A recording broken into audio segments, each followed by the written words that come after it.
Gabe Marusca makes $0 from podcast ads, yet his show funds his life on a Portuguese island, working 4 focused hours daily. His secret?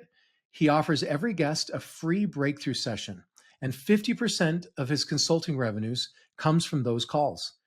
In this episode of Podcasting Secrets, Gabe reveals why he intentionally keeps his show out of the top 1% to avoid ad dependency, how he converts 60% of his guests into discovery calls without pitching, and the 3-pillar system that took him from $200 per month to building a business that follows his life instead of consuming it.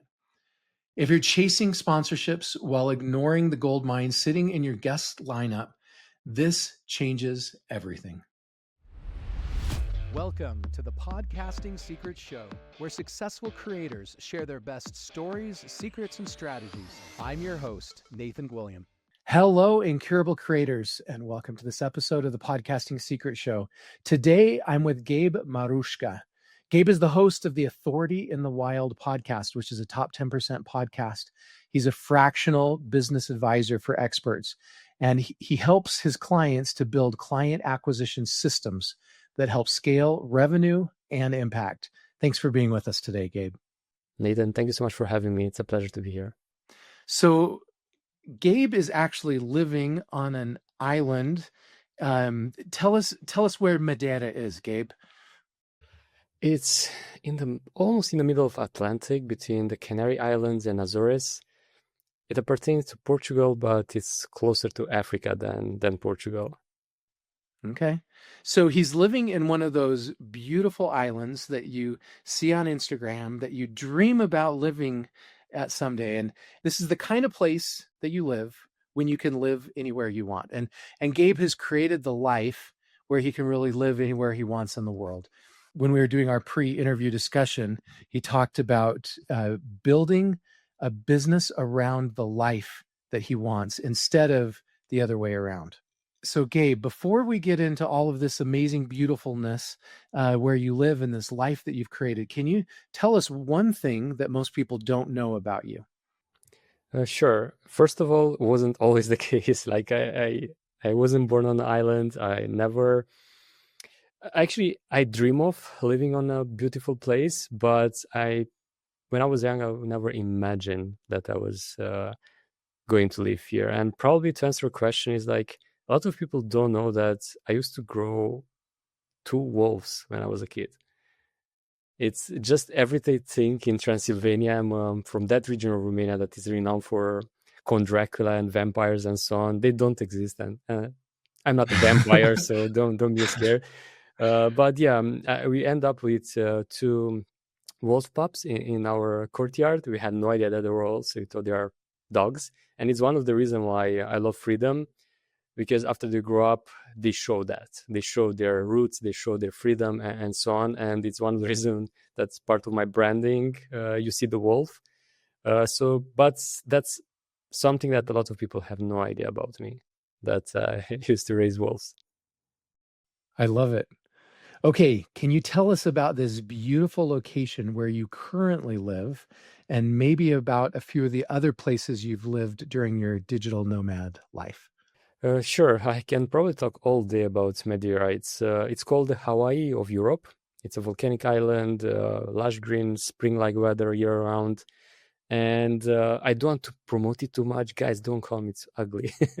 It became quite popular. Like a friend of mine in the pandemic built a nomad village here, and it became really popular. I even was featured in CNN Travel when I was talking about the island because I was already living here. And after that, I left and traveled to so many places. And one thing I can share that I'm grateful that I had the chance to build this life, even that it's not always easy. It's one of the reasons why I stopped being a nomad actually 2 months ago and settled here after traveling to roughly 27 countries or something and living in 11. And when I'm saying living, is like literally staying more than 3 to 4 months to truly understand the place, the culture, and to call that I live there. But finally, I think I found my place for some of the reasons that I mentioned, like climate, it's beautiful nature, access to ocean, mountains, forest, and people are incredible, friendly and welcomed, and the food is amazing. So a lot of good stuff about Madeira. I cannot say probably Yeah. anything bad. So I'm looking at these photos of Madeira right now, this island, and oh my goodness, you're right. This is absolutely beautiful.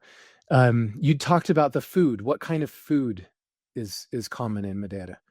Uh, People eat a lot of meat, and me included.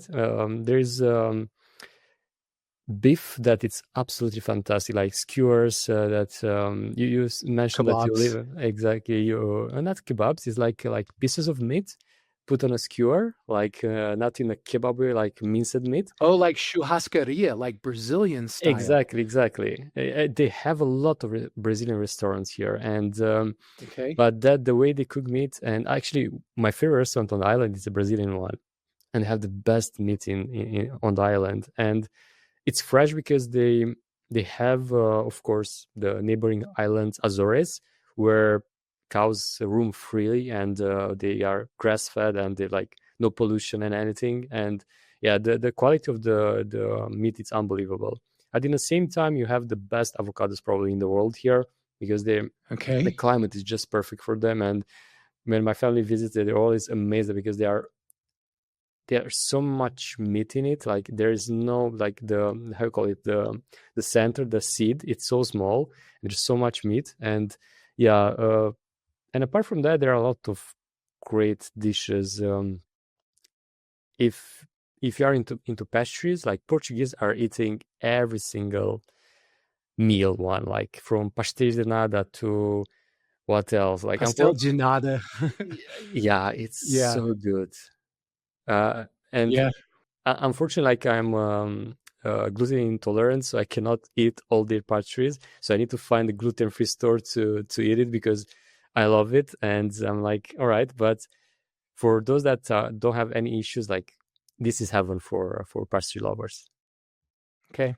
And how do you get to Madeira? Where do you fly into Portugal and then go from Portugal That's on a one way, little but boat? now there are like so many flights from all over the world. I think there is also a direct flight from United States now. Not sure if from Miami or from New York. But back when I arrived for the first time during the pandemic, were just a few flights from Portugal, from Lisbon, and some from Brussels and Paris.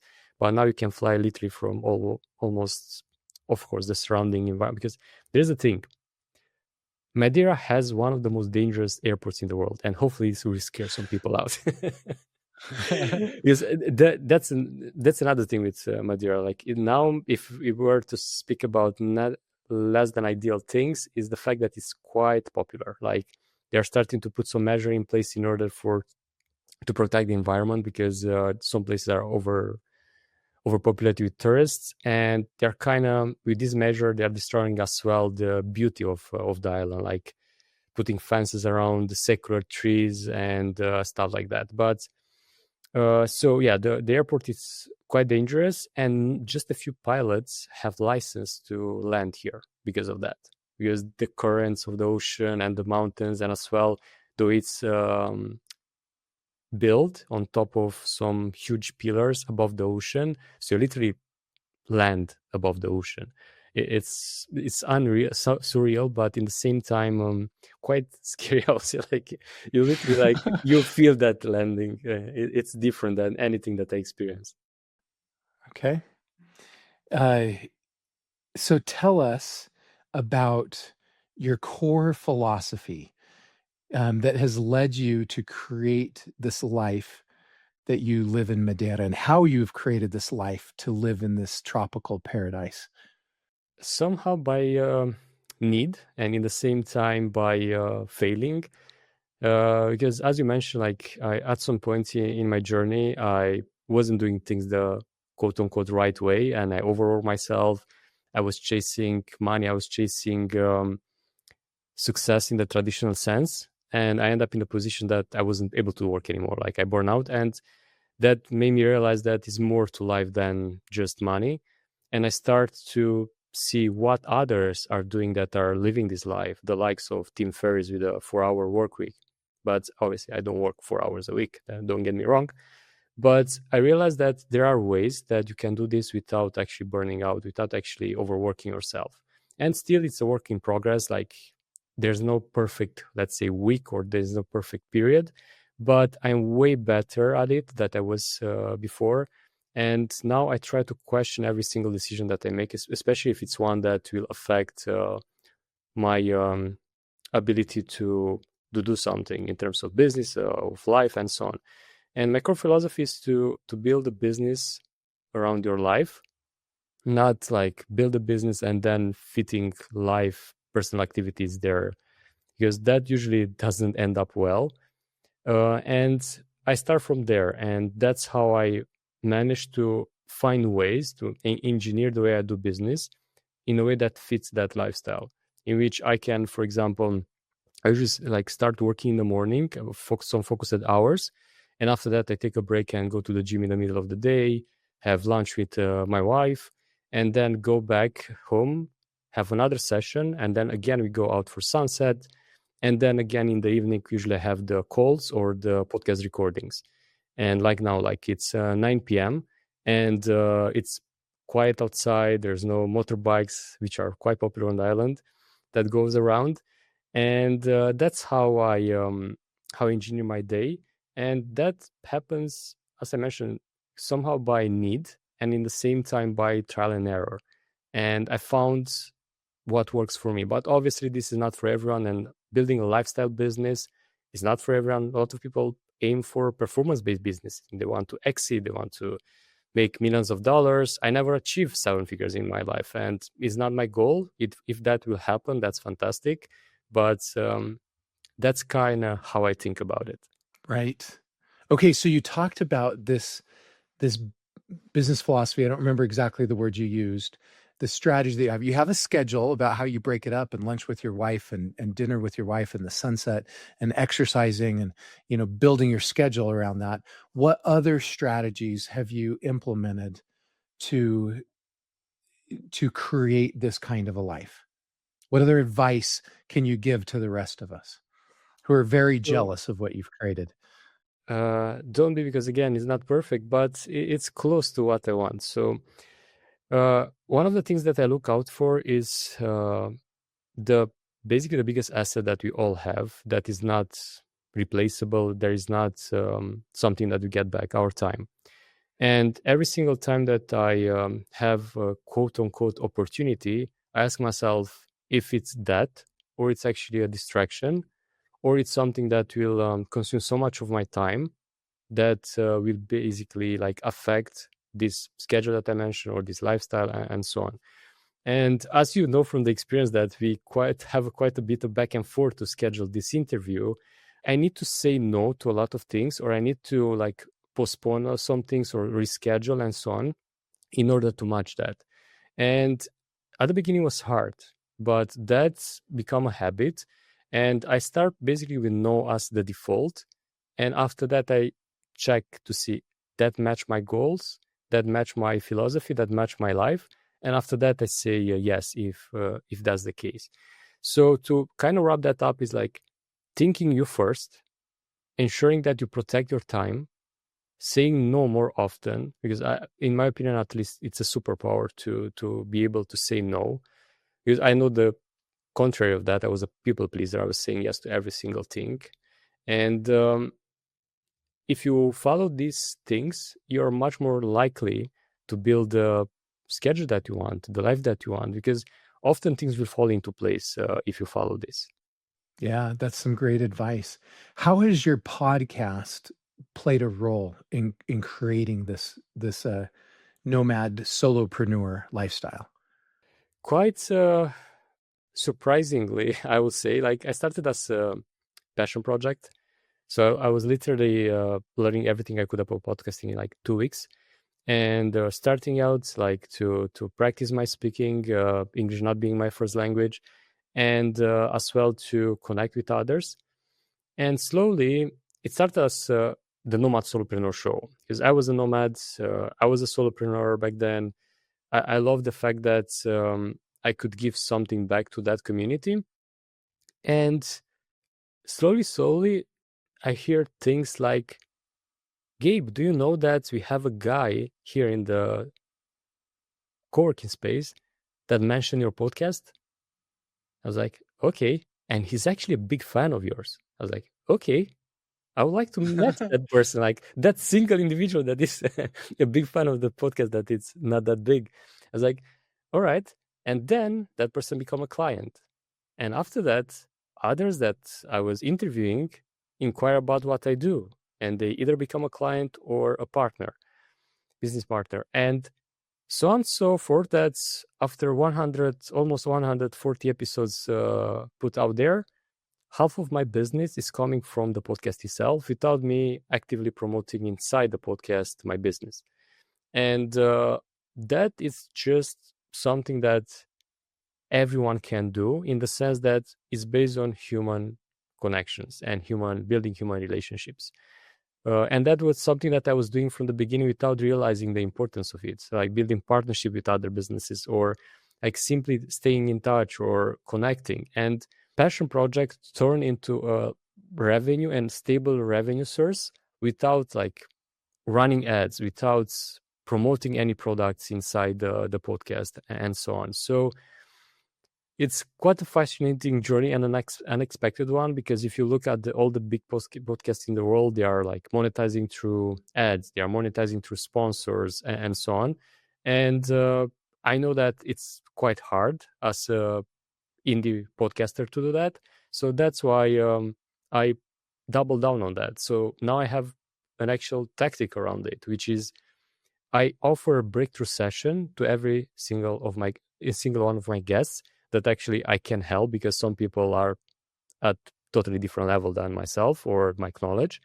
And through that breakthrough session, I offer my time for free, speaking of the most valuable thing that we can offer. And in a way or another, that turns into an opportunity, either as that person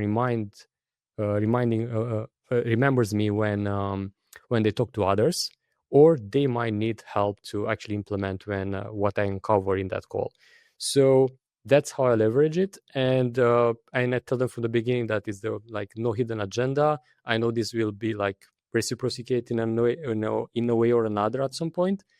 And apart from that, it's just enjoying the process. And as I mentioned, things start to fall into place without planning a lot, apart from the breakthrough session that I mentioned, and which is a new thing for a couple of months now. Yeah. Okay. Let me restate that. Make sure I understand what you're saying. So you're explaining that you don't put ads on your show, and you don't sell sponsorships on your show. You feel, why do you not do that? You feel it takes away from the credibility of your show?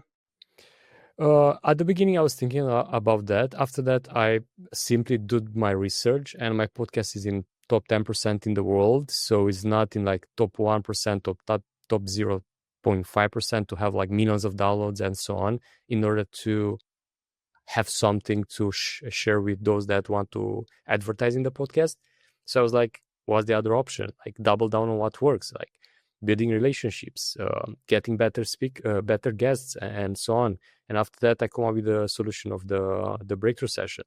But apart from that, it's like, yeah, I thought about the beginning, like, what if I run ads and people get like annoyed? Because sometimes I feel annoyed about the ads, depending on the podcast, that are running like 2 minutes of ads. But that was my thinking around it, basically.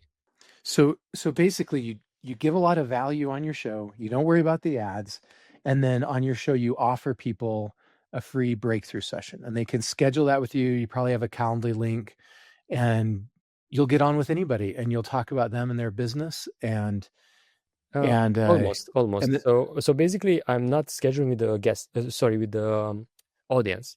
So I don't advertise that in the podcast. I'm scheduling that with the guests.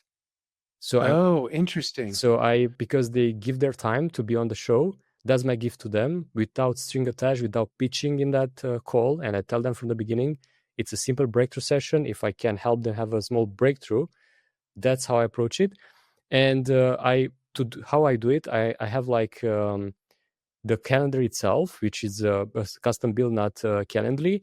And after that, it's a form that gives me enough information to be able to help them. And not everyone needs that. Not everyone say yes, but a lot of people are open to that. And it's also a process that I love. Like I love consulting and helping others. So it's like a win-win for everyone. And as I mentioned, that in a way reciprocate at some point through either a referral or them becoming clients, and so on. So that's how I approach it. So I don't advertise that at all in the episodes, which are interview style. So Okay, that makes sense. So you don't promote on the show, you only promote with the guests, and you're inviting guests on the show that you think might be great clients for your business, great consulting clients. So you're already vetting them in who you invite. Is that correct? like half of them, not everyone. Like, so I want to have a mix. Some of them. Yeah, I want to have a mix. And funny enough, like that's the percentage as well. Like almost everyone, either them or they refer me to someone becomes a client. So that's the percentage. And the other half, like I usually high names and authority figures that they truly don't need my help with my consulting. Right. Okay. So how many episodes do you do in a month?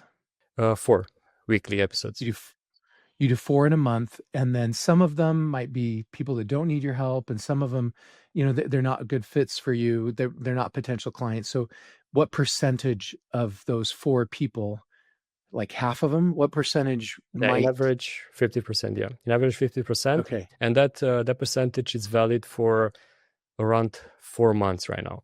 Because before that was way lower than that. So before that, I wasn't too strategic about it.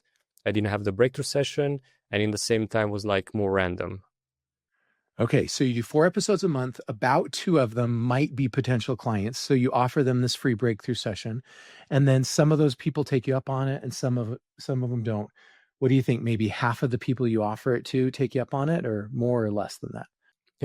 Around 60% of those, but again, those that say no, they recommend me to others, and that's the beauty of it. Like, because it's like, Okay. oh, okay, like you're a fractional business advisor, so I know some businesses that might benefit of that. They don't afford to hire a full-time employee, so they want someone part-time to plug in their own business to help with client acquisition, client retention, and operations, which are basically the 3 pillars that I help them with. And that's how it works basically. Today's episode of Podcasting Secrets is brought to you by Pod Allies, the done-for-you podcasting services solution. When I speak with CEOs about their podcast, one of the most common comments that I hear is that they know they need a podcast, but they don't have time. Have you ever wondered how some businesses find a way to still run their podcasts while juggling their crazy day-to-day operations? The secret might be simpler than you think. Let me introduce you to Pod Allies. This is a service that's changed the game for businesses in the podcasting world. Pod Allies is a done-for-you podcast production and marketing service. They understand that while many businesses understand the immense value podcasting can have for their business, finding time to produce, syndicate, promote, and monetize a show can be challenging. Pod Allies offers a dedicated team to handle virtually all aspects of your podcast production. From strategy and branding to audio and video editing and guest scheduling, they've got you covered. They even take care of creating blog posts, transcripts, and syndicating your content across multiple platforms. What sets Pod Allies apart is their use of PodUp, their proprietary podcasting software suite. This allows them to streamline the entire podcasting process, saving you time, effort, and a bunch of money. If you're ready to become a thought leader, connect with your audience, and grow your business through podcasting without all of the investment of time and cost of doing it yourself, Pod Allies might be the perfect solution for you. To learn more or to schedule a free consultation with a podcast expert, visit podallies.com. That's PODALLIES.com. Now back to the show. Okay. So maybe of the 4 episodes you do in a month, maybe one of them might take you up on it, and you can make enough money consulting with that one new client, maybe one new client a month, it's providing for you and for your family off of that consulting. Is that correct? And imagine that some of these become long-term clients. So I'm a big advocate of retention, like instead of like chasing new clients all the time. So like around, I don't have the exact math or spreadsheet in front of me, but if I remember correctly, it was about 20% of those become long-term clients. The other are like one-off consulting, in which like I fix like urgent thing in their business, and the other become retainer clients. And that it's a limited number that I can work with and want to work with to apply my philosophy of building a business around my life. And all the others go on a wait list, and that's why I'll build a wait list as well. And for example, when I'm fully booked and I have a wait list, so it's a good place to be. But again, I was never in this. I was not in this place before, and wasn't easy to arrive here. But I guess the takeaway from this is to create enough demand in a predictable way. And podcasting, it's a really, if you run a business, anyone listening, and if you're listening to this podcast, you probably have a podcast. And if you run a business as well, they are match made in heaven, because you have something to share. You can strategically choose your interviewers or leverage the podcast to share as many insights and as much value as possible. And people will hear about you, will trust what you're saying, because you become slowly an authority. Okay, you talked. This is just gold. I just want to stop for a second with my listeners, my audience, and say, okay, this is a gold nugget. Pay attention to what he just shared with you. This is highly valuable. A lot of times podcasters get in and they think they just assume they're going to make money selling ads or selling merchandise or something. And what he's done here, he maybe gets one new client a month, but it's a high dollar recurring revenue client. And it's the guest that he invites on the show that revenue comes from. So think about who can you invite on your show that might be potential clients of you, consulting, coaching, some type of client that you can help on a recurring basis. And that may be how you generate the most revenue from your show. You talked about, Gabe, that you didn't start like this. So you didn't start with a father that gave you $1 million loan like Donald Trump's dad did. How did you start in business? Also, somehow by necessity, I was having a full-time job, and I was paid, like if I convert in dollars, were around $200 in today's money. So those money were enough to just eat, and that was it. I was sleeping on my friends. So you're talking about $200 a month is what you were generating. Exactly. Okay. And I felt like miserable, because I was like, I learned so much. I worked my ass off, because that was my 4th or 5th job. And I had a degree because eventually I finished university after quitting my first one. And I was like, what I'm doing here? And I remember that former colleague of mine invited me to be partner in a business. And I say, no, I have a full-time job. I don't have time for that. And I was thinking about him when I was like in that situation, and messaged him on the good old Yahoo Messenger. Some of your audience might remember it. I remember that. And he said, yeah, I'm good. My business is going great and so on. And I share about my current situation. He was like, man, if you want, I can teach you everything I knew. And you just have to do it alone now, because obviously you cannot partner with me at this stage. But you can start from scratch yourself and see where it goes. And I learned to build websites. I learned how to monetize them through display ads and so on, to drive traffic to them. And that's how I started. And slowly the revenue made from display ads replaced my full-time income. And I was able to quit my full-time job and go all in on that. And that literally like explode overnight, but in the same time failed. Like I think I was 1 year in and making good money, but Google algorithm changed and literally killed my business overnight. And I was already investing the money that I made into a home, and I was like out of money. So I had to reinvent myself and start freelancing, because I knew the skills of building websites by then, to drive traffic and so on. And I started freelancing, and no one was like willing to work with me. And I end up like cropping images for a couple of bucks on platforms like was, I think, the one before Upwork, but it was another freelancer.com or something like that. And and eventually learning to sell myself and to provide enough value for people to pay more. And yeah, that's how I start slowly turning that into a business and then in consulting. Yeah. I love that. So takeaways from this are get that side hustle going, learn something where you don't have to trade hours for dollars, but you can create something you own. You failed, and instead of giving up and going back to your job, you reinvented yourself and you started consulting and helping other people do it, and you pivoted, right? Just because the first idea didn't work or it changed to where it didn't work, you didn't feel like you failed or you were a failure. You just found the next opportunity. Any thoughts on that?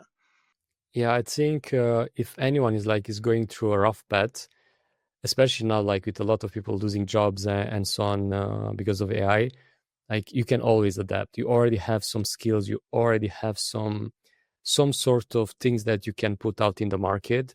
And if you continue to be adaptable and to be curious and leverage the people around you, like you are surrounded by humans, connect with humans. I think those are the three pillars that literally I'm grateful for, like adaptability, curiosity, and people. If you know those three things to do well, you'll be well off than most out there that are running a business. Yeah. What percentage of your business is now a direct result of your podcast? Around 50%. Yeah, he has a podcast that he feels won't even make enough money if he sold ads on it to be worth his while, but he's still making enough money. It's driving 50% of his revenue, about 50% of his business that's providing for his family. So don't feel that ads is how you're going to make your money. There are so many other ways, so many other strategies to make money from your podcast. Or are there any other monetization strategies, Gabe, that you've seen that you'd like to share with the audience? In the podcasting world, I heard one, like I was intrigued. Like some people are literally booking others in their show for money. Like to be a guest in their Yes. show, you have to pay. And yeah, they're quite interesting. And also some others are just doing a similar approach to mine. But the way they do it is to run basically episode every single day, like to have the volume. And Yeah. that way it was like, oh, at least in 7 guests in a week, at least one of them might become a client. And I found that to be a bit extreme in the sense that you need a lot of time and the quality is not there. And I would say, like, if you want to monetize podcast, definitely it's the easiest way, this approach, comparing to the ads world. Because if you think about it, like I interviewed someone that his podcast was in the top 0.5 in the world, which is like millions of downloads, uh, and still was making around 3 figures per month from advertising. Just Yeah. 3 figures. It's really hard to provide for yourself on advertising alone. Yeah. Either you find sponsors if you or like tap into a network. That's another thing that some people do, like leveraging networks or like landing some big deals with some platforms, but that's very rare. Like probably that's 0.00 something percent of podcasters. But most people that make money from podcasts, it's attaching it to a service, and doesn't have to be consulting. Can be something else like video editing. Like if you have a podcast and you do amazing video editing, or like software, like you are doing, like having or like plus services. Like I think those are way better than like focusing on advertising. Yeah. Other than losing your company and having to reinvent yourself, what's one of the other biggest challenges you faced while podcasting, and how'd you get through it? Well, podcasting was finding help. Like, while it's such a big industry, in the same time, the help is scarce, and it took me quite a bit. Like, basically, just this year, in my 3rd year as a podcaster, I was able to find help. And part my fault because I was a perfectionist. Part the fact that I don't know, maybe I was unlucky as well. But yeah, that was probably it was the biggest challenge, because I was spending a lot of time editing myself and learning all these things that I had no idea about. And now it's such a different thing. So shout out to my editor, because he's doing the heavy lifting and I'm just recording and enjoying the process and bringing guests, and he follows now a process that it's proven. And yeah, that was the biggest challenge and the solution Is basically that getting I found. help. Yeah. Yeah, that's right. A lot of times early podcasters, they try to do everything themselves, and there's so many different technologies and so many different things to do. And then they get consumed just managing the technology and managing the production. And then they don't have time to really grow the show. They don't have time to really monetize the show and grow their business. And it's not that expensive to hire somebody, to hire a team of people to help you do it. So you're right. That's one of the best bits of advice I've ever heard is don't be penny wise and pound foolish, right? Get the help that you need instead of trading your hours to do it all. Yes, absolutely. And shout out to you for this, like to pod up, like guys, keep on doing this because people need your help. Like it's such a big world out there for podcasters, and as you mentioned, everyone is trying to do everything from the beginning, and they realize that they're spending all their day editing podcasts. Yeah, that's right. Gabe, do you have a favorite episode that you've published? Yeah, and was one of the first one that I record. I didn't even publish my first episode when I record that. Was with one of my idols in business. Shout out to Chris Doe from the future. And the reason is that I was following him for years and learning so much from him. And when I started the podcast, I was thinking like, all right, so I mainly interview nomads and solopreneurs back then, but I want something more like, and I want like some sort of special episode every month. And my wife was like, why you don't invite Chris? You consume so much of his content. You know basically a lot of things about him. You follow him everywhere. It's like, why you don't invite him? I was like, oh, he not gonna reply to me. I was thinking, because I was like, he's so busy and so on. And she said like, you not have nothing to lose. And I just DM him on LinkedIn. I was already connected because I was like engaging a lot with his content and so on. And I DM him on LinkedIn and he said yes. And I was like, all right. And he turned out to be the person that I imagined to be, like a very humble, down to earth human being that was so kind to say yes and to share his insights with someone that I didn't have a following. I didn't have like a name online. And yeah, that's hands down my favorite episode. Even that I was like a newbie. I remember now, like I was recording from a kitchen in Vietnam, which is by the way his country of origin. And I was having like this yoga mat on the how you call it, the wall to absorb some echo. And he was like in this professional studio and with this cool mic, and I was like, oh my god, I'm like having like bad lighting, bad environment, like, and still like he was so nice, and it turned out to be an amazing episode. Okay, so now that you've done 150 episodes since that first episode, and you've gotten a lot better, I assume, at booking some of these big name guests on your show. What advice do you have for the rest of us about how to land those big names? So first, everyone loves to speak about themselves, and not doesn't really matter how big is the name. Almost everyone wants to be on a podcast, and if you are approaching someone from a place of kindness and from a place of like trying to make them win, like, because when I approached Chris, I say that I told about my mission that I have with the podcast and was connected with what he wants to do with his business, and that makes sense for him to as well to be, because probably otherwise he didn't reply to me. And so that's one thing, like try to connect what they are doing with what you're doing. And the second thing will be to try to don't see all these big names as some sort of superheroes like I was seeing them.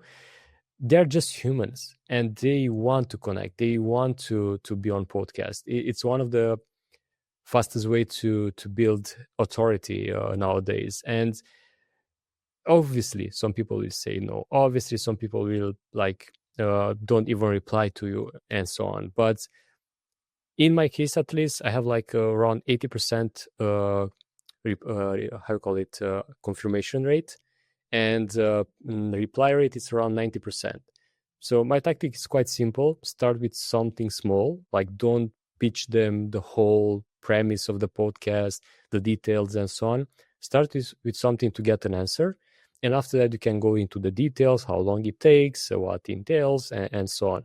But start small, get an answer, and then connect it. But ideally would be to connect in that first message with something that relates to them, and make sure they know you consume their content if they are a content creator, or you know something about them that is not necessarily that public and so on. Because that way, instantly you build connection, comparing to just saying some random thing, oh my God, I love your content and I want to interview you, or something like that.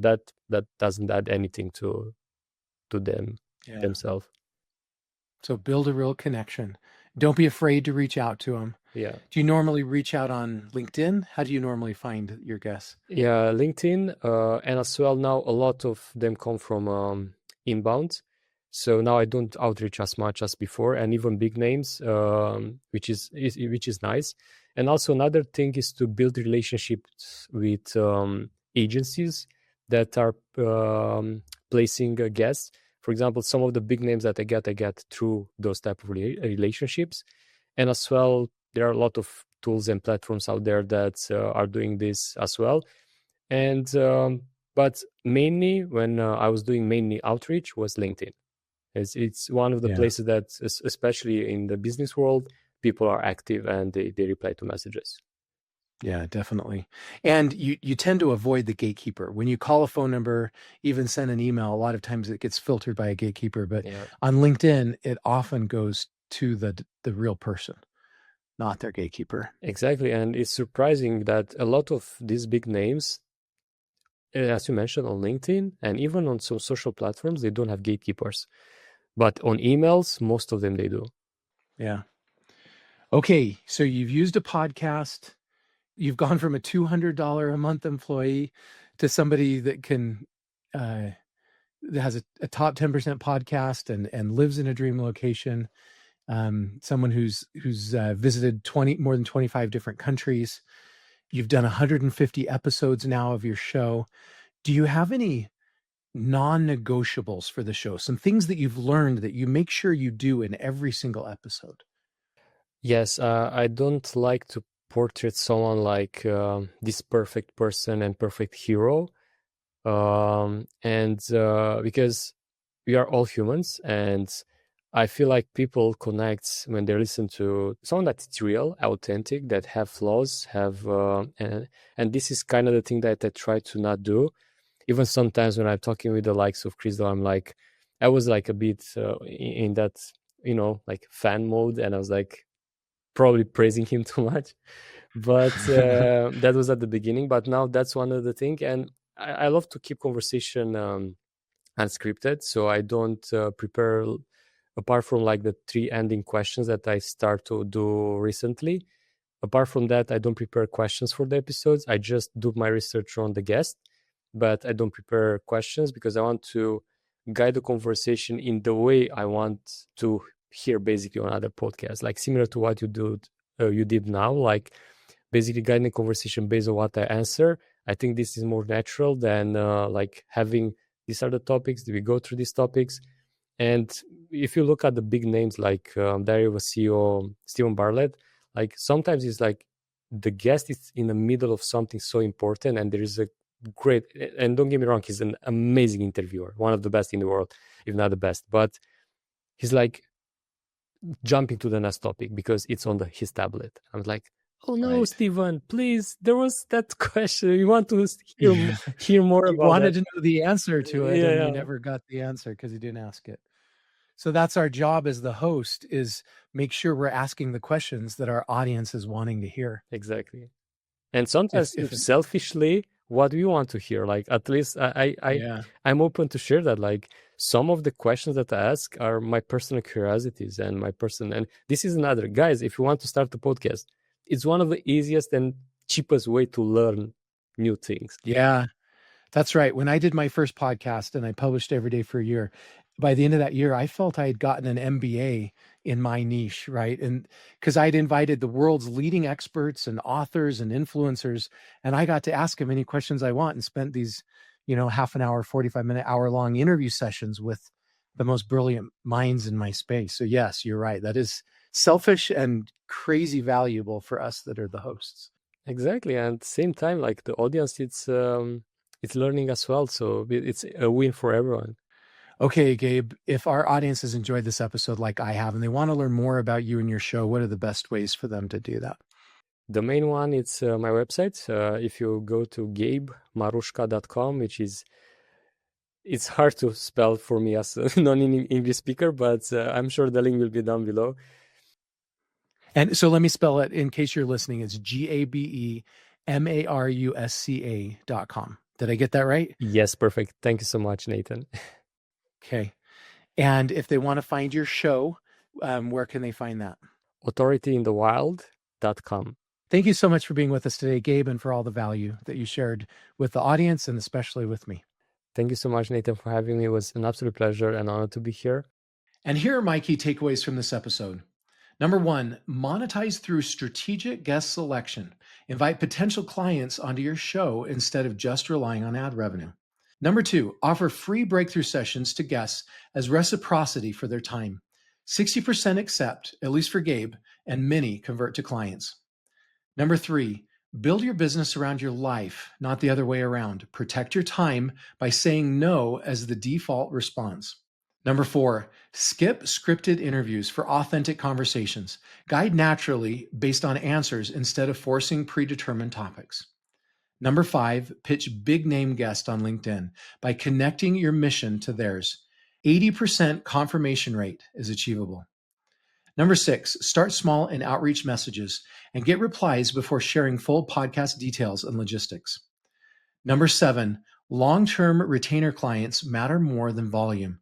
20% of breakthrough sessions become recurring revenue, at least for Gabe.